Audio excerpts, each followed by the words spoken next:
Halo sobatku semua, bertemu lagi dengan saya di channel Beranda Rumah Kita. Mengingat akhir-akhir ini harga cabai sering meningkat ya teman-teman ya. Saya ingin berbagi tips dan trik cara menanam dan merawat tanaman cabai di pekarangan rumah sebagai solusinya. Oke. Sesuai dengan judul videonya, bagus mana menanam cabai di tabulam pot ataupun di dalam tanah. Kita akan lihat videonya. Oleh sebab itu jangan kemana-mana, saksikan terus sampai selesai. Oke sobatku semua, ini adalah tanaman cabai yang saya tanam di pekarangan rumah. Tanaman cabai saya ini terdiri dari dua jenis macam cabai, yaitu cabai jenis pucat dan cabai rawit lokal. Nah, dari kedua jenis cabai ini, yang paling mudah berbuah adalah cabai jenis lokal ya teman-teman, seperti ini ya. Ini sudah berbuah.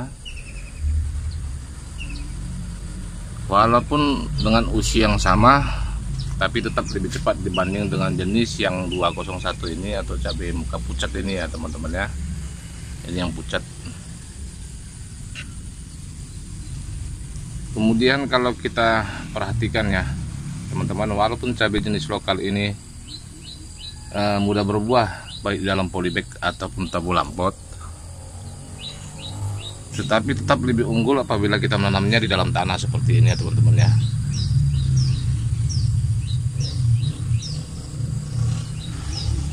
Cabai lokal yang ini saya tanam dalam tanah dengan usia yang sama dengan yang di dalam polybag ini, tapi hasilnya lebih memuaskan karena cepat besar, berbuah banyak, dan percabangannya juga banyak, walaupun tidak pernah saya pangkas atau saya pruning ini ya teman-teman ya.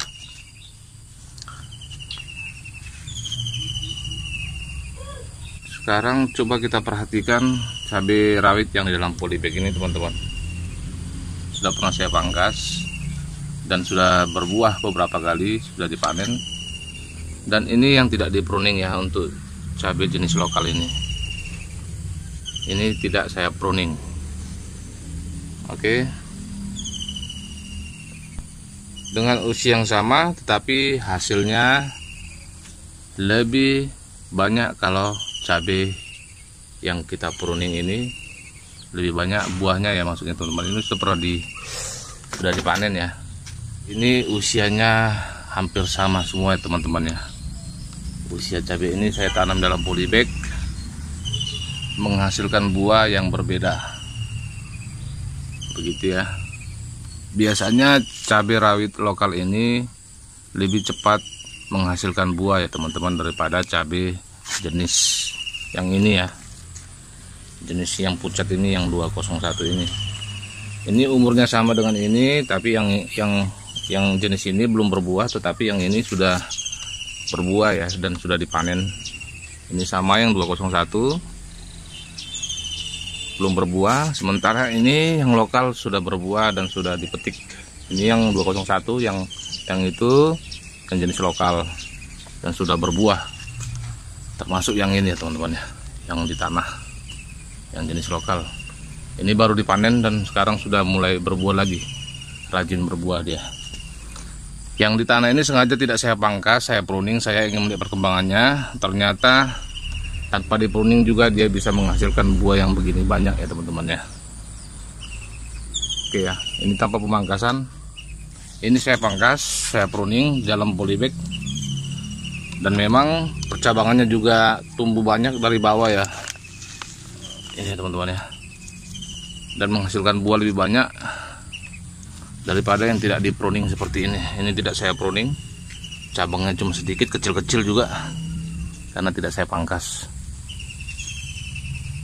Jadi kesimpulannya bahwa pemangkasan sangat penting untuk tanaman cabai kita agar menghasilkan buah yang lebih banyak. Kemudian teman-teman, akhir-akhir ini di daerah saya sering hujan ya, hujan lebat, dan saya juga tidak sempat mengurus tanaman-tanaman saya akhir-akhir ini, sehingga cabai saya ini kelihatan agak kurang sehat ya. Begitu juga dengan yang lainnya. Jadi kalau untuk tanaman kita yang terkena jamur ataupun hama ya, hama tanaman teman-teman, saya biasanya sering menyemprotkan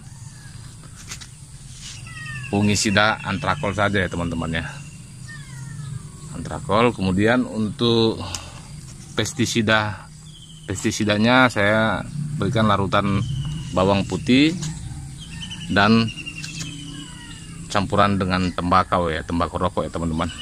Saya hanya melakukan itu untuk melakukan penyemprotan rutin setiap minggu. Apabila sudah parah, kita melakukan penyemprotannya 3 hari sekali. Penanganan dari penyakit yang optimal saya hanya memberikan fungisida dan pestisida, yang 2 itu aja ya teman-teman ya. Tidak perlu kita membeli fungisida ataupun pestisida yang lain-lain karena memakan banyak biaya, dan juga tanaman kita juga tidak terlalu banyak di pekarangan rumah ini ya teman-teman. Tanaman kita hanya sedikit. Lain halnya kalau kita mempunyai perkebunan atau pertanian yang mempunyai lahan yang berhektar-hektar, itu pasti perlu penanganan yang lebih maksimal ya. Oke, saya akan memotong beberapa daun-daun dari pohon cabai kita ini yang sudah tidak berguna lagi ya, seperti ini sudah kuning, sudah layu. Kita potong saja teman-teman ya. Kemudian juga ini adalah daun-daun yang sudah tua, kita harus segera memotongnya agar tidak mengganggu daun-daun muda yang tumbuh dari ketiak daun pohon cabai ini. Kita potong saja teman-teman. Ini adalah jenis 201 cabai pucat, tapi tidak saya pruning ya teman-teman ya. Ini udah di pruning belum ya? Ini belum di pruning ya teman-teman, belum dipangkas ya. Yang ini baru sudah pernah saya pruning. Saya akan tunjukkan bekas percabangan yang saya pangkas pada waktu masih berumur 20 hari teman-teman nih. Kelihatannya cabangnya ya. Ini adalah bekas cabang yang pernah saya pangkas dulu, dan dia mengeluarkan beberapa cabang dari bawah ya. Sebenarnya untuk menanam pohon cabai ini sangat gampang ya teman-teman. Dan ini cabai ini rata-rata hanya saya tanam mulai dari biji ya teman-teman ya. Tidak beli bibit dari toko-toko bunga, tidak. Saya hanya tanam dari biji cabai yang ada di dapur rumah kita. Kita cuma perlu menyediakan media tanamnya, kemudian polybag tabulampot kalau mau ditanam dalam polybag, dan boleh juga kita menanamnya di dalam tanah. Kemudian yang kita butuhkan adalah cabenya sendiri. Kemudian kita mengupas cabai tersebut, kita keringkan, lalu kita sebarkan saja ke media tanam yang akan kita semaikan biji cabai tersebut. Kemudian setelah berumur kira-kira 10 hari atau dengan tinggi 5 cm, kita bisa memindahkannya ke dalam polybag yang lebih besar. Nah, setelah kita memindahkannya ke dalam polybag yang lebih besar, lalu kita harus rutin menyiramnya sehari 2 kali, pagi dan sore apabila dalam cuaca matahari yang terik ya teman-teman ya. Kalau cuaca lembab hanya butuh 1 kali sehari untuk penyiraman dari tanaman cabai kita ini. Kemudian untuk nutrisinya, ketika perkembangan awal untuk tanaman cabai saya ini, saya hanya memberikan pupuk NPK ya teman-teman ya, pupuk seimbang untuk awal perkembangannya. Kemudian pada fase vegetatifnya saya menyemprotkan dengan pupuk ganda silbe atau pupuk daunnya ya teman-teman, untuk nutrisi yang lebih maksimal perkembangan dari tanaman cabai kita ini. Kemudian pada fase generatif seperti ini, sudah mulai mengeluarkan buah, kita memberikan ganda sil untuk buah ya pada masa generatifnya.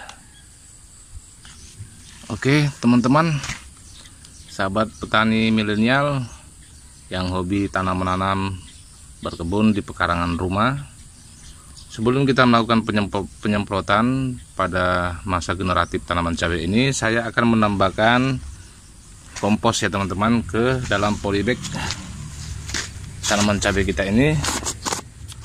Dan kita juga harus sering memperhatikan keadaan media tanam dari tanaman kita ini ya teman-teman. Apabila media tanamnya sudah mulai berkurang, kita bisa menambahkan kompos atau pupuk organik ya teman-teman ya. Boleh juga pupuk kandang juga boleh, agar tanaman kita dapat berproduksi lebih maksimal ya teman-teman ya. Seperti itu ya. Oke, yang ini juga kita tambahi. Ini saya sudah fermentasikan ya teman-teman kompos ini ya.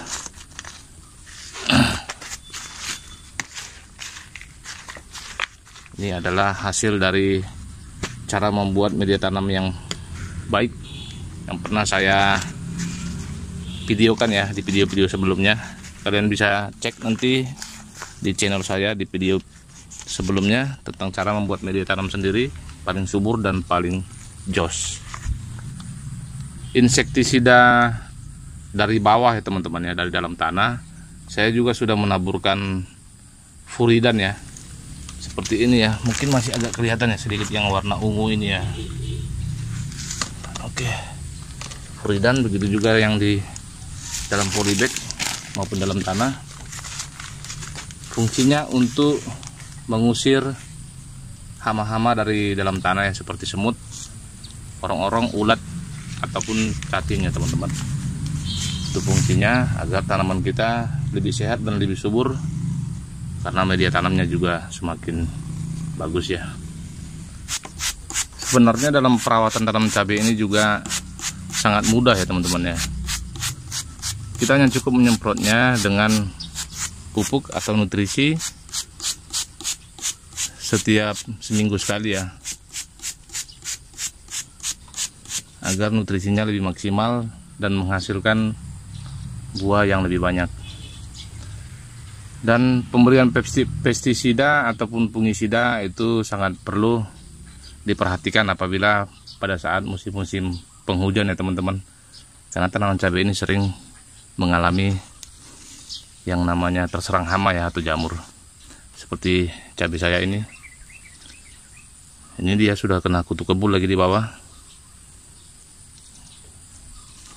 Dan keadaannya juga kurang sehat karena sering kena hujan, panas, dan apalagi tempat saya sekarang hujannya lagi lebat-lebatnya. Dan saya juga tidak maksimal ya dalam penanganannya karena saya masih sibuk atau banyak urusan. Oleh sebab itu, rutin untuk menyemprot dengan pestisida alami, bawang putih, ataupun dengan campuran tembakau rokok, itu sudah pernah saya ulas atau saya bahas cara pembuatannya di video saya sebelumnya. Kalian bisa nonton nanti di channel saya juga, channel Beranda Rumah Kita, cara pembuatan pestisida alami tersebut. Oke teman-teman, itu tadi tips cara menanam tanaman cabai kita serta merawat tanaman cabai kita di pekarangan rumah kita agar tumbuh dengan subur dan berbuah banyak. Itu tadi saya tanam dari biji sampai panen ya teman-teman ya. Dan bagaimana keunggulan kita menanam di dalam tanah ataupun di dalam polybag, teman-teman sudah melihat sendiri ya. Oke, terima kasih sudah menonton channel Beranda Rumah Kita. Silahkan subscribe, like, share, dan komen. Apabila bermanfaat, kita akan bertemu di video berikutnya. Terima kasih teman-teman.